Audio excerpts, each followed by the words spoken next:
Welcome back to another video, and today I'll be discussing top 3 makeup products in every category.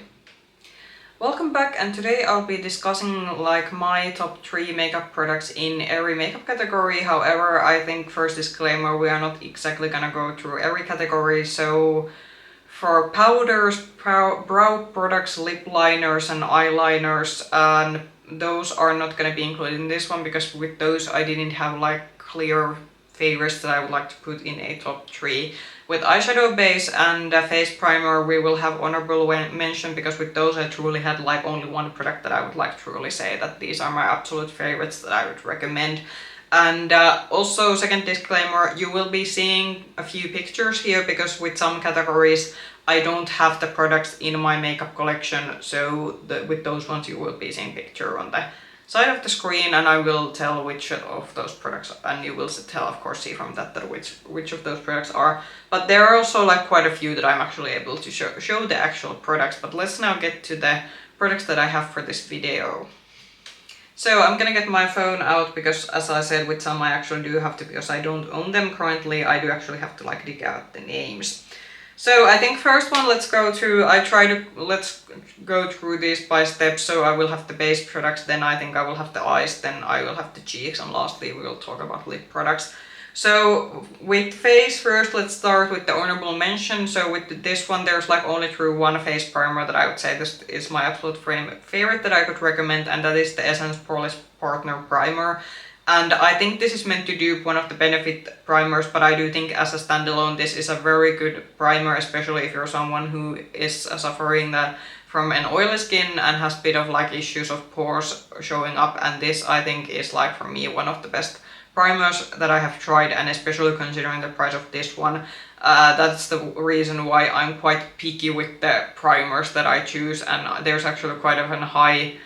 There's a very the par is very high for me to try, for example, higher end primers that claim to be that they minimize pores, because I do not. There's such a good drugstore options. So if Essence is available to you and you especially want more of a pore blurring primer, this is an excellent choice. Then foundations. Let's first go with the one that I have as available for me, that I have in my rotation currently. And of the foundations I don't have currently, because foundation is one of those products that I don't like to collect. It's generally I don't like spending too much money on foundations.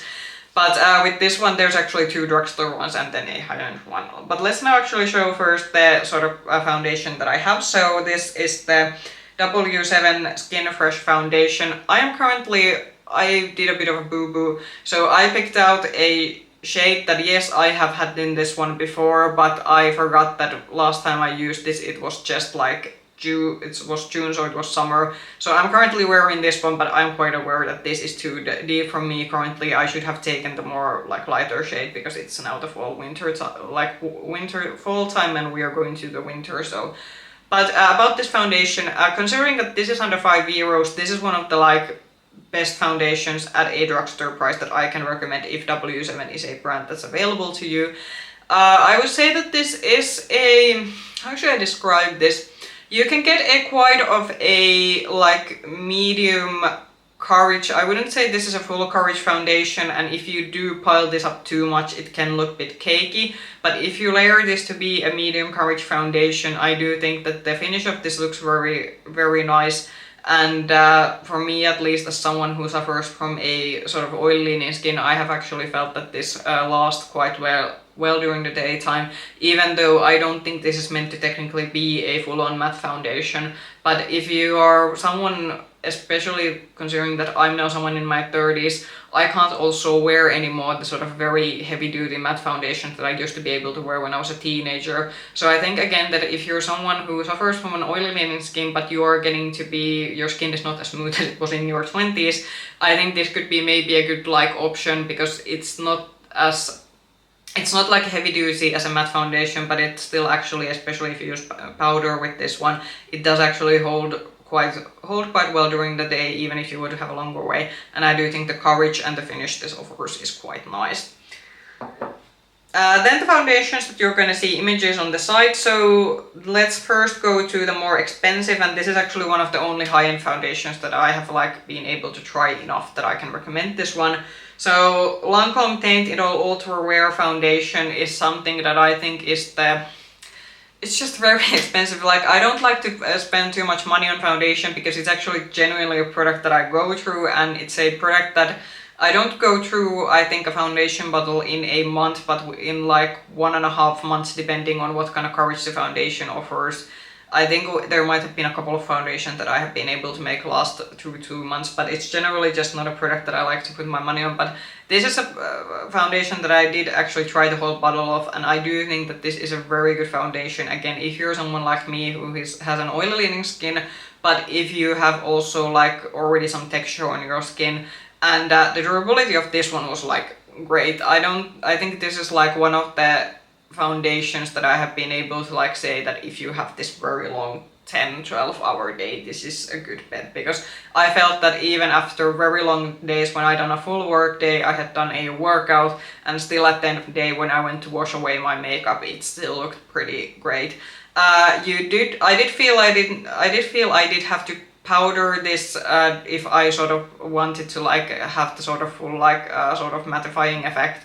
So I did feel that if you have an oily skin, you might have to powder this halfway through the day, but still like the durability, I didn't have the issue that it was like wearing off like around the nose area or the chin area, which are usually the places that foundation for me starts wearing off, or that it, for example, emphasizes the textures I have on the here or on the cheek areas. But from high-end foundations, I do think this is one of the OG like higher-end foundations that is kind of worth the sort of like I can get it while Lancome still sells this one, because it's a very very good foundation.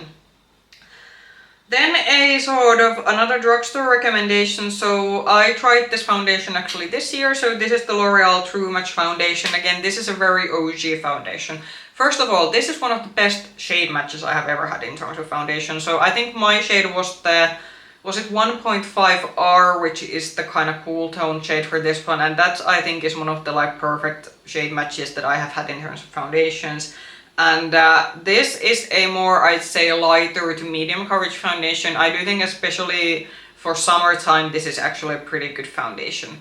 This isn't, I'd say, still the most long-lasting of foundations, especially comparing to the Lancome foundation or actually the W7 foundation that I'm currently wearing. So with this one, if you have an oily skin like I do, and if you don't want your oils coming through that quickly, you do have to maybe powder this a couple of times a day. But I did like the finish of this, and this is truly, again, if you are someone who's beginning to already have bit texture on your skin, and if you have, for example, fine lines starting to appear on your skin, this is a very nice drugstore option, because I felt this didn't sink in, or this didn't emphasize any of the textures that I have. So if you want something maybe not so heavy coverage as the two other foundations that I have discussed, this could be a good option. And if you're someone who has a rosy cool undertone like I do, this, as I said, the cool tone shade match on the lighter side was pretty great. And this generally I think has a pretty extensive shade range for a drugstore foundation. And then next, let's go to concealers, and again, first one I'm gonna show. So this is a rebuy, which again shows why it's my favorite, similarly why again I'm having a W7 foundation on my rotation. So this is Catrice True Skin Concealer, and this is the concealer that I'm currently wearing. And this is again I think one of the closest thing. There's a high-end concealer that we're gonna be discussing in this section. And in terms of formula, this comes pretty close to that one. This offers a very nice coverage. I'd say that a good medium coverage I can't wear again, because I'm gonna be beginning to be in that age bracket. I can't wear again these very heavy duty matte concealers that I could maybe wear again when I was a bit younger. But this is actually a good concealer that it offers a very nice looking smooth coverage under your eyes, but it doesn't look heavy. And I genuinely have felt that this works with quite many different kind of foundations I have used this with. And this is also a concealer that I don't feel that I need to put on a lot, so actually this one tube actually lasts you a relatively long time. And because this is Catrice, this isn't, again, it's very it's more on the inexpensive side, so also it doesn't break the bank. Then let's go to the, again, concealers that I don't have in my collections, and you will be seeing the images. So first one is a very OG concealer, and this is the Makeup Revolution Conceal and Define Concealer. And the foundation in this series is a very heavy-duty matte foundation. It used to be a foundation that I used to like a lot when I was younger, however it's a bit too on the like matte side now that I'm a bit older. But this concealer actually, it's not that, because I do know that many of people were thinking that this is a dupe for the Tarte Shape Tape, which is notoriously known for being a very heavy duty matte concealer. But I actually didn't feel that the Makeup Revolution concealer wasn't, I think it was more of a medium setting kind of concealer. It's actually a still concealer that if I just feel that I don't want to go the effort of trying out a new concealer, it's just still a very easy concealer to just pick out from the like drugstore, and it gets the job done, and I don't feel that it emphasizes like textures under my eyelids. And again, I think this is a concealer that works very well with multiple different kinds of foundations. So if you're looking again something from the drugstore, something more of a medium coverage that doesn't emphasize like wrinkles, and you can actually get it to last quite long when you apply a bit of powder on top, this is a good option. And then the only like high-end concealer in this one, so Natasha Denona High Glam Concealer was a concealer that I tried last year, and yeah, it's a good concealer made for someone like me. So I'm a person, because again of the oiliness of my skin, I have to use powder, and this is again a concealer that I think offers great coverage, but with a powder this will last through whole day. It doesn't emphasize any of the textures underneath, and especially it doesn't make your under eyes feel dry, because something that I can't tolerate these days is that if my concealer makes my under eyes feel dry, then that's an absolute like no-go. I do think the longevity of the durability in terms of the fact that if you go and spend the money on this, I didn't feel that I needed too much of this one. So the one tube, even though it is quite much more expensive than the concealers that I have shown previously in this video, but you were able to make the concealer last for quite a long time. And again, the shade I had, I think it was the 2R, which was the more cool tone shade. The shade match of it was pretty good, so this is one of the concealers that I truly feel that I was able to find a good shade. And this concealer, they have correcting shades and then they have concealer shades, so I'd say altogether most likely you're able to find your shades in this one. So if you want to splurge and you have a similar skin type to mine, this is something that I would like look into. Okay, mascaras, and with mascaras I don't actually have any of these, so you will be just seeing images, and this also tells that the current mascara that I'm wearing, it's not something I did already discuss. I am wearing the Catrice, one of the newer Catrice mascaras, and you can go to my collective makeup review video. It's the latest one that I have on my review playlist if you want to see more in-depth thoughts. But this truly shows that with mascaras, I think I'm also a bit picky, because I'm the kind of person who needs both volume and length to my lashes, and usually the mascaras do either one, and having a good mascara that does both is a bit hard to find. So I think that this is a product that I have mentioned several times. So my ultimate favorite mascara is the Essence Lash Princess False Lash Effect Mascara. So it's the Lash Princess mascara in the green tube. Generally, I do like to say that Essence does make they have a wide range of different kind of mascaras. So if you're looking for a good drugstore mascara, Essence most likely has a mascara that will suit you. For me, the Lash Princess is perfect because it gives length, it gives volume, it has a nice sort of, it's more of a bit of a rectangular brush, but it's a skinny brush, so you can get to the root of your lashes. And I still haven't because then again this is also quite inexpensive, so it also raises the bar again for me to try more expensive mascaras, and it makes me quite harsh when for example, if I have a luxury and high-end mascara, then if I can get the similar or better result with an Essence mascara, then why should I pay more money for high-end mascaras? But yeah, this is a favorite still in my all the makeup that I have probably most ever tried, and would recommend this one. I know that for some people this doesn't work out, and I know for some people this seems to flake. With me, I don't feel that I have had any more flaking issues that I have with other mascaras that I have tried, but I do know that this is a mascara that truly divides, that for some people this is great and for some people this doesn't seem to work at all. So I think you have to try out this one to see that which group of people you belong to. Then a mascara that might be surprised considering that I don't really use this brand on my channel. So from high-end mascara, something that I think I could genuinely put in a recommendation video is a Clarins Supra Volume Mascara in black. This is a very random thing. I think my mom had put this in my Christmas sort of gifts in, it's quite a long time ago when I tried this out, but it was a mascara, and because I don't like, again, foundations, concealers, mascaras are things that I don't like to spend my money on, but I was quite happy that, okay, great, mom gave me a mascara for Christmas, this is a pretty good thing, so I don't have to spend my money on that one, but yeah, this surprised me. This gave me the most voluminous and longest lashes, and I was a bit afraid because when I initially opened the tube, and you can see from the image, this has a rather thick, the mascara brush is quite thick, and usually I don't like these ones because usually they get really messy because I have a smaller eye shape. But with this one I didn't have such issues, and this built very quickly, and yeah, this could actually be something that I might actually have to maybe pick out some time and see do I still like this so much. But I was very impressed with this one, and this isn't like the only, I have actually tried my fair share of high-end mascaras, and I just have felt every time that they haven't been worth the price. I detested the Pat McGrath mascara that everyone, the one that's in the golden tube that everyone seems to like, and I wasn't a fan of that one. I have tried one Tarte mascara, and that I think I still might have gotten a dud one because that was just dry and I didn't get any pigment from the mascara to my lashes. So this is not like the only high-end mascara that I have ever tried, but for me this was like truly something that was like that wow, from Clarins, which is generally, I think, is not exactly an exciting brand considering what brands we have on the makeup market. This was something that truly was like that wow, actually this is pretty good. So yeah, I might have actually had to pick this up sometime again.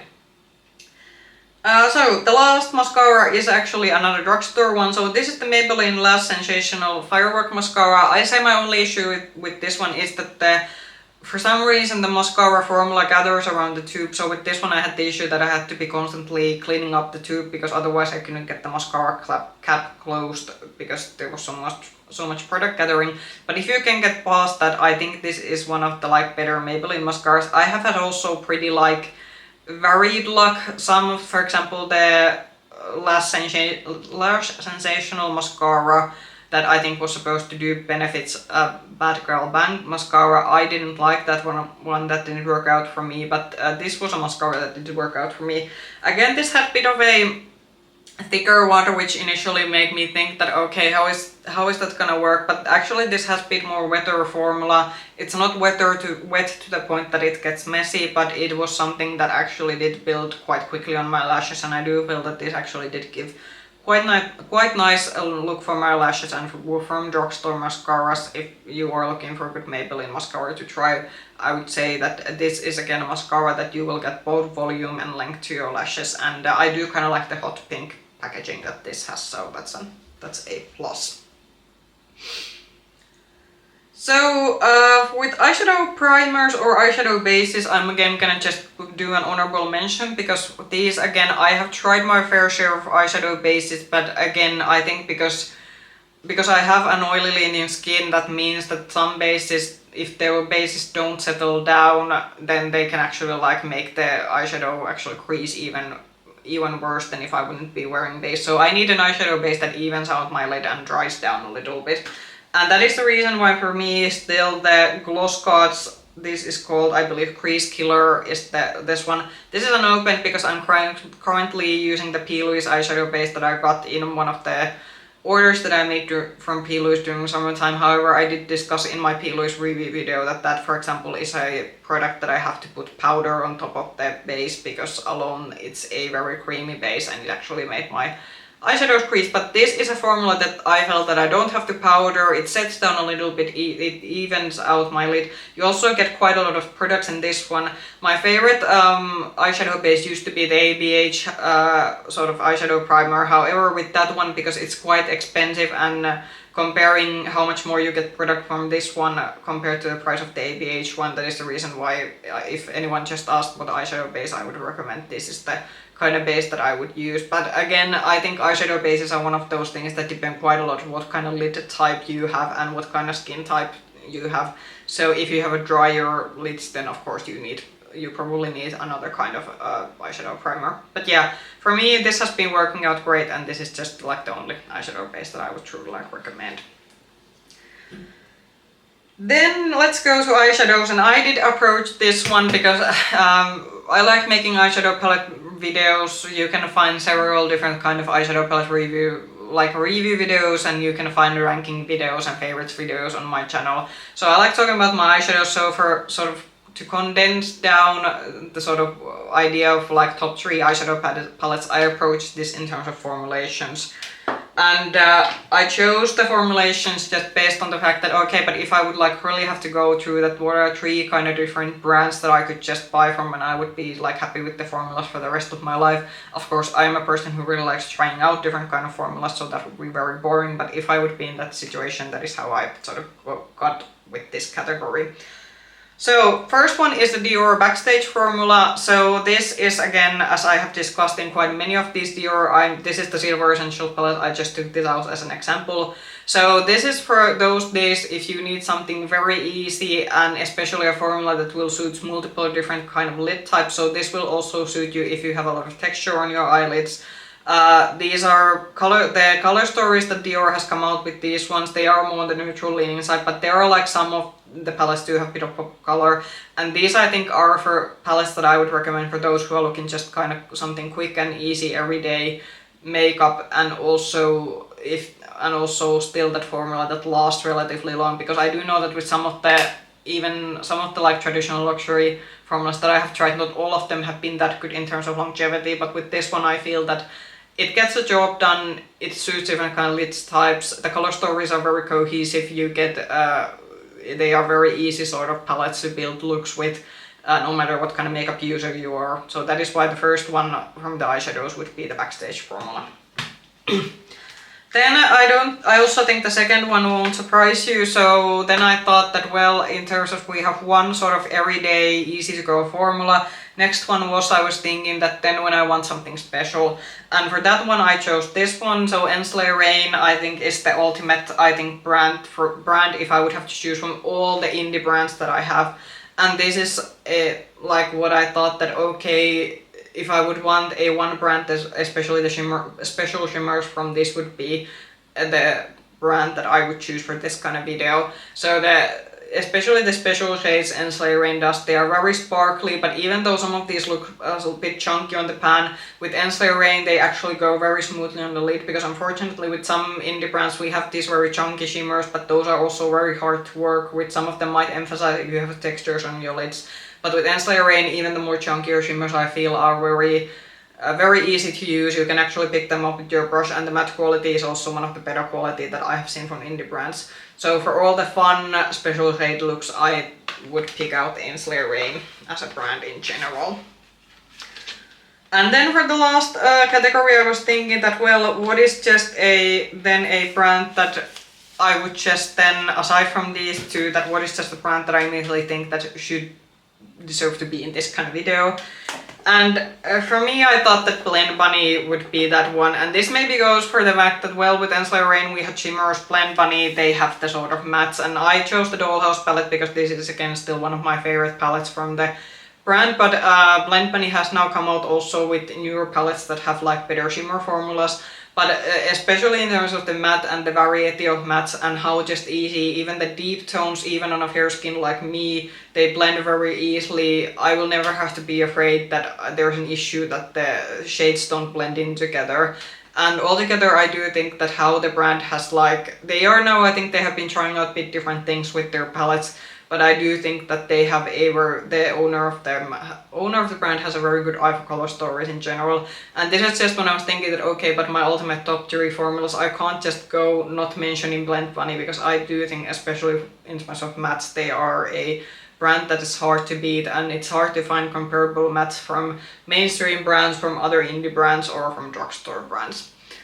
So yeah, those were sort of my 3 eyeshadow recommendations, but I think eyeshadow was the most difficult part in this video, because obviously I like I like just trying out different eyeshadow palettes and formulas. That's like my favorite makeup product, so that is why this was a bit difficult. Now, what are we having next? Okay, next one we're going to cheeks. So, contour. I'm a person who, how should I say, I do use contour. I'm not very good at, and I usually combine. So this is like contour and bronzer product combined. I'm not a person who can like do these sort of very like MUA-esque, very stark contouring looks, but I do still use contouring or bronzing products. So first one is a product that I think I have been having very hard actually like letting go this year, and this has been a product that has gone on to traveling with me, and it's just been something that I have to like actively stop myself from reaching for it, so that's why it probably belongs in a top 3 video. So this is a W7 Cheeky Dip contour formulation. And this is a liquid contour formula that I'd say that if you are a beginner, then you can just put 1 layer of this one and you don't get anything super deep. But again, when you put a second layer, this builds very nicely. This is very easy to blend, very easy to use, and because this again is very inexpensive, so this is also accessible to many people. Unfortunately, W7, they don't have the best of shade ranges. I think this might have 3 or 4 shades. You can check on their website, but also the fact that I have noticed that not all the shades are always available in store. So with this one you might have the issue that you don't necessarily find a shade match, but for example me as someone who has a cool rosy undertone, this shade Shadow, this is a pretty good undertone match for me, and this has been, as I said, a product that I have taken to traveling and has been in my rotation many times, and again I have had to like make myself stop and use my other bronzer and contouring products because this is just something that's, I know it's so easy, it blends effortlessly and it's very easy to build, so yeah. Then a second product that I think that if I'm gonna do my end of the year favorite videos, then aside from the W7, this might make it into, and this is pretty random. So this is the Kiko Milano Gold Reflections Highlighting and Contour Stick, and I'm only gonna be talking about the contour because the highlighter of this one is just, if you watch my review video of this product, it's we had issues with the highlighters. But the contouring formula, this is the fairest shade because they did have 3 shade variations in this one. So unfortunately this is a limited edition product, and I have the Kiko Milano's contour stick in their staple line, but I haven't tried that out. So I can't recommend in this video that Kiko Milano's contour sticks in general are good. So I'm now talking only about this one, and I will get back once I get to using the contour stick I had from the brand from their staple line, and then if that's also good, then I think we can say that all of their contour sticks are good. But now I'm specifically talking about this limited edition one that came in their summer collection, and this is the most smoothest blendable contour stick. My previous favorite used to be the NYX contour stick, but this is even smoother than that one. But again, this doesn't like blend away because with some of these I have had the issue that okay, the formula is very like smooth and blendable, but then you actually have nothing on your cheek. But this is actually something that's very blendable, but you still clearly have product, like you can see the product, and the product has the effect you want it to have. And this is just like beautiful altogether. So I'm hoping, because again, as I said, this is limited edition, I hope that the staple line the contour stick is in the same formula, because this is awesome. And also again, the shade match of this fairest color was pretty good to me, and as you can see, mine is pretty heavily used, so I have clearly been enjoying using this one. Then lastly, I did want to include one powder product and one maybe that was a bit more on the like bronzer side. So I have always said that Pat McGrath I think has my favorite higher end cheek products, and that I think shows also in this video. So we had the Pat McGrath, I think these are called Divine, what were these called? I can't find the Divine Bronze Naked Desire. What is real naked? Yeah, Naked Desire was the shade of this one. So I'm gonna try to see if I can get this open. So this is the fairest shade, and for bronzer shades, because I have a cooler rosy undertone, I would prefer that the shades are quite neutral.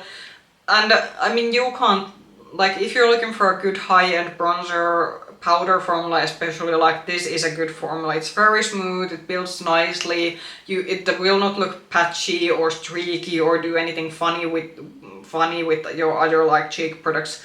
Are these expensive? Yes, but with bronzer you only like need one shade, so unlike with blushes where you kind of have the option that you can collect one of the shades, with bronzers, like if you want to invest in one single good high-end bronzer, the Pat bronzer powder formula is something that I would truly recommend. I was kind of contemplating about this one, that would there have been like other bronzer formulas from high-end brands or generally powder bronzers, but I thought that, well, this is the one that I gravitate most towards, so I thought that I wanted to include it in my top 3. Next one, maybe we'll leave the blushes to the last because those are my favorite product. Highlighters. This was maybe a bit of a surprising category to, how should I say, consider what kind of products I was picking for this one.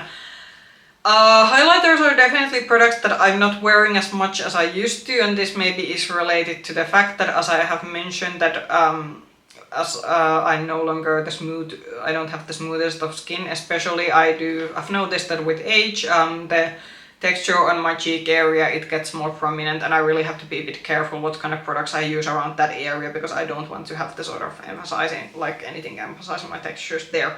So with highlighters, I think the preference has definitely changed from what is the most sparkliest and shiniest of highlighters to something that gives a nice glowy effect without it making the texture that I have look worse.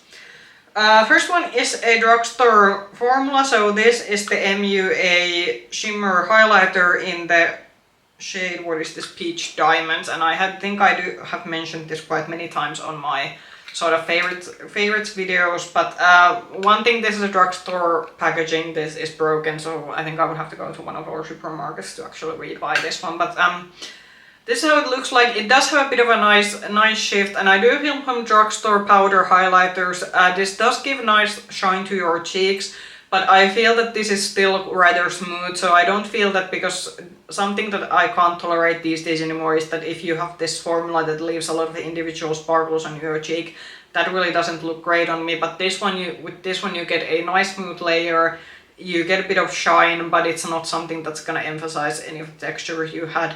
And also, again, because this is MUA, it's very inexpensive, so you actually get quite a lot of product for your money, and I do actually think they have quite relatively decent shade range of these highlighters. So there's some that fit fair skin tones and then some that fit deeper skin tones, and yeah, can't beat the price of these ones. Then I think something that very positively surprised me, and I did discuss this, that I finally found the drugstore Charlotte Tilbury's Flawless Filter. So this is the magic filter from Essence, and from cream highlighters, I'm not usually haven't been a fan of cream highlighters either in this kind of format or in stick format, because with a lot of those I have had the issues that they lift my makeup that's underneath, or they somehow mess up the other cheek products that I have.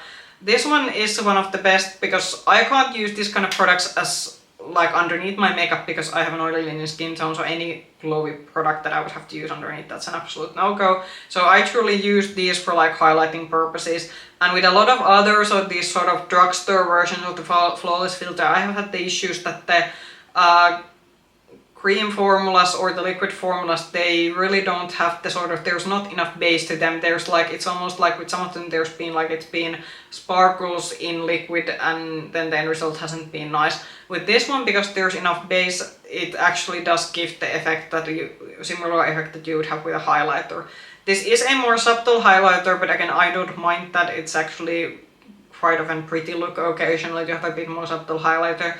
But for me, this truly is one of the few like liquid highlighter products that I would like genuinely recommend. I do think the Flawless Filter is good, but because this is just so much more inexpensive and it has a very similar effect if you use this as a highlighter, easy recommendation. Then something that is new product, again, you haven't seen a review of this yet because it's just been on my rotation, and this was one of the products that I really wanted to buy because I wanted to see was this worth the hype, and this is a brand that's generally not available for me, but because I was visiting Dublin, Ireland recently, this brand was available there. So I actually did get one of the Rare Beauty highlighters, and I got mine in the shade Mesmerize. So I truly wanted to see, because I know for some these are their ultimate favorite highlighters, and for some these haven't worked out. For me, this worked out. This is beautiful. It's not sparkly, but it leaves the sort of wet, shiny effect on your cheek. You definitely have to like your blinding highlighters to look like this one. So for those of you looking for subtle highlighter, go with the Essence one. But if you want your like shiny highlighter, this is a good one, but this won't emphasize any textures. I felt that during the 2 weeks that this was in my rotation, this was a wonderful product to use, and this sort of got me back like thinking that, well, maybe highlighter is still actually a very nice product to use with my makeup.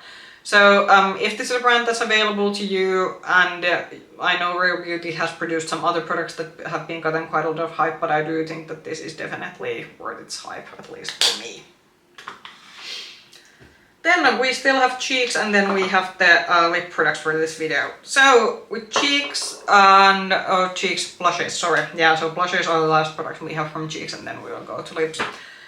So with blushes, this was difficult because we all know that aside from eyeshadow palettes, my blush collection seems to also, it's getting to the point where it's probably gonna be soon as big as my eyeshadow palettes, at least with the way I'm buying blushes. This was hard. They were like, this was like, I was truly like, I had to do some debating, but then in the end of the day I thought that, okay, but if I would like really have to narrow down what kind of blushes that I would be like rebuying if I would suddenly like lose all of my makeup, then these would be the ones that I would be buying. So first one is this one. So this is the Gloss Cards liquid blushes. This is still one of my liquid blush formulas. We are still, it's a bit out there that is this still my ultimate favorite blush formula from liquid blushes, but that's another video topic. This is the kind of liquid blush formula where it's on the buildable side, and this gives more of a satin effect. I have another sort of cream blush here that if you want your very sort of matte effect on your blushes, we have one product here after this one. But this is for more of a satiny effect, and this is something if you like more of a buildable blush. They also have quite many shades of this one. They recently redid the packaging of this one, and I don't know if they changed the shade range in some way, but at least previously they did have quite a lot of shades with this one. And I just truly think that this is a very, very nice formula altogether, and this shows that indie brands can also do other products quite well than just eyeshadows. So if Gloss Cards is something that's a brand that you buy from, I would try also these liquid blushes.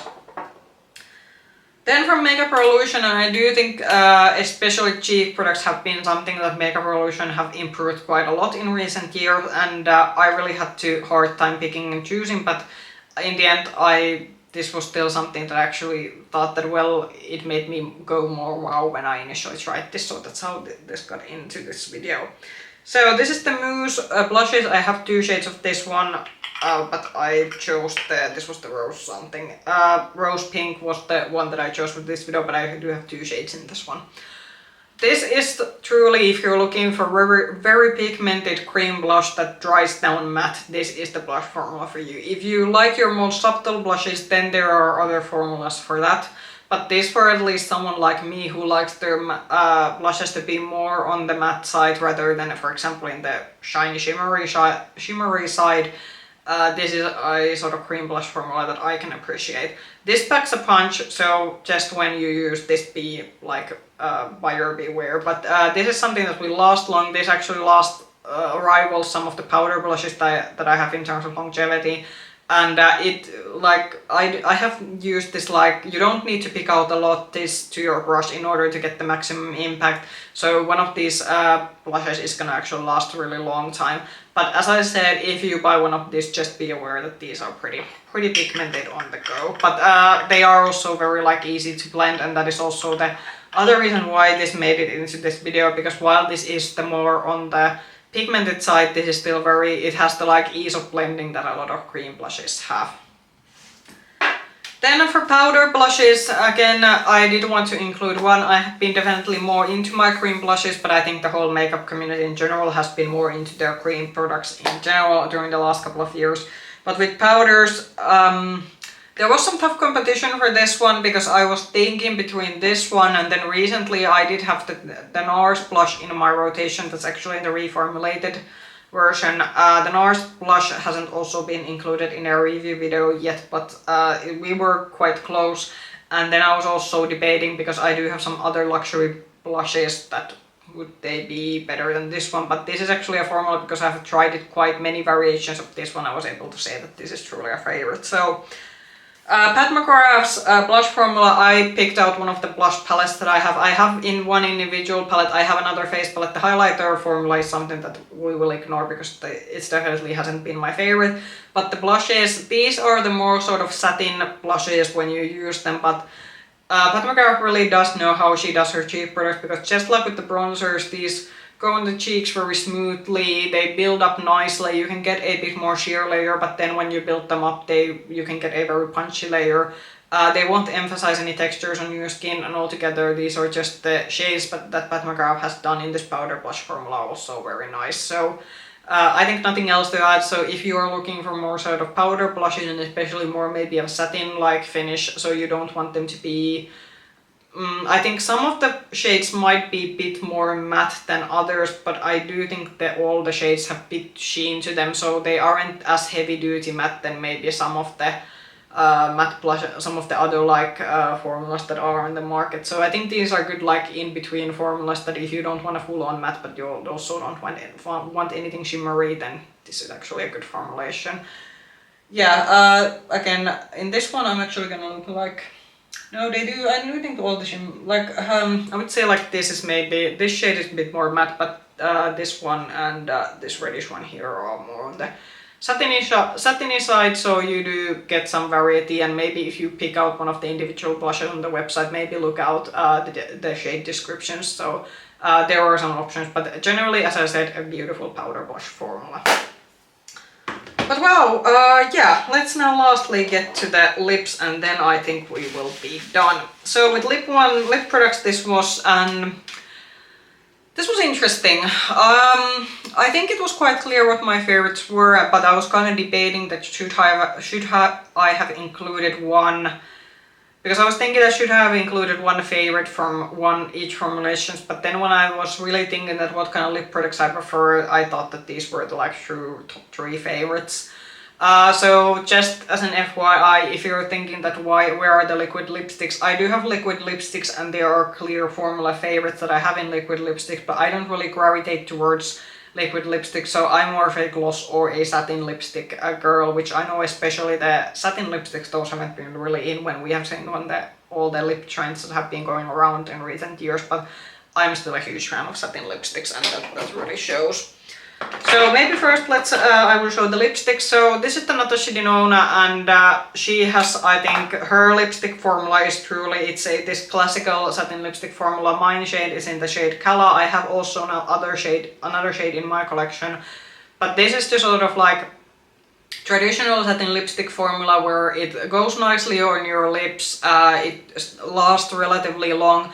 This won't last you through the whole day, so you will have to reapply it, but I also don't feel that this wears out patchy. It does actually leave like nice layer underneath the product, so you don't have to worry immediately if you drink a glass of water that you immediately have to reapply because the product wears out funny. And also I do feel that this is very nicely pigmented, and it's just a very I'd say like a high quality, this is definitely where you can see that this is a high quality formula. And also the packaging of these is very nice, it's very sturdy, nice magnetic caps and everything. So if you're looking for good satin lipstick formulas at a higher price point, I think the Natasha Denona formula, you can't just go wrong with this one. Then the two other favorites in this one, these are glosses, and these really shouldn't surprise anyone, again, if you've been watching my videos. So first one is this one, so these are the Kiko Milano's 3D Hydro Glosses. I have collected quite a lot of these, as I have with the other gloss product that we'll be talking about. This is awesome. I'm actually wearing this currently on my lips. It has worn out a little bit, but these are just comfortable to wear, very shiny, they have a lot of variety. You have more sparkly shades, but you also have more of these sort of, I'd say, more sort of a glossy cream kind of shade, so you do have some like variation. They have now lip oils also in this formula, and this also, some of the shades are more opaque while some of them are more sheer through. So I think with this one, because of the extensive shade range, you will find a version of these that will suit you, and just this is just beautiful formula. And Kiko is not the most expensive brand on the drugstore, but it's still quite relatively inexpensive, so you also don't have to break the bank if you buy an individual shade of these ones. Then my second favorite, and this is more of an expensive option again, so Fenty Beauty's gloss bombs. For me, these are still especially from higher end glosses, and I have tried my fair share of high end glosses, but this is truly the gloss formula that I said if you want to spend a bit more money, then buy the Fenty glosses. Fenty's shade range of these, it's not as extensive as Kiko Milano's, however Fenty has extended the formulas. So they have these in traditional ones, and I'm a fan of these traditional ones. I have one of the cream formulas in my collection which I haven't tried out yet, and then I have one of them in the sort of the one that plumps your lips. I can't remember what's the name of the formula. I'm not a fan of the plumping one, so I'm actually still unsure what I will do with that one because I know I won't be using that one. But while the shade range of this isn't maybe as extensive as Kiko's 3D Hydro Glosses is, they still have different sort of like varieties of this one. So if you want more sparkles, then go with the traditional gloss bomb one. Then if you want a more this sort of a glassy, creamy effect, then you can pick the ones that don't have the sparkles. And if you like your plumping lip products, then Fenty even has a product for that one. They also had like lip oil version of this one during the summer. I actually tried one of the shades. I did feel it was a bit maybe redundant because I didn't feel the lip oil version felt any different than the traditional gloss bomb version, but they also have had now like lip oils. I still don't know because the summer sort of products were limited edition that are they gonna now like extend the lip oil formulations, but I do think that you might still be able to get the like lip oils in some of the retailers. But as I said, with Fenty, another great gloss, like if you're looking for a great lip gloss, and if you, for example, are shopping these around Christmas, you can even find these in minis, so there's an option also to try out these if you immediately don't want to buy a full size of these ones. So yeah, that was all. My voice is probably gonna go away soon, so let's now actually get filming the outro and sort of my final thoughts about these products. So this was hard. Like I'm gonna say, like with some I had like clear idea that yeah, those are the favorites, or kind of remembered that wow, that was the product that I still can't forget to this day, because we truly did have some products in this video that it's been a while that I have tried them, but I still remember it immediately when I started thinking about products to include in this video. I was like immediately thinking that I have to include that one because the impact of the product was so great that I still remembered the product and how good it was. Comment down below. I would very much like to hear what would be some of your top 3 makeup products, and you can of course freely choose what category you want to tell that the products are from. If you like this video, push the like button, subscribe to the channel and ring the bell button if you want to get notifications from future content. You can also find me with the same nickname Makeup Hedgehog on Instagram. I hope I'll be seeing you again soon in another video. Bye bye!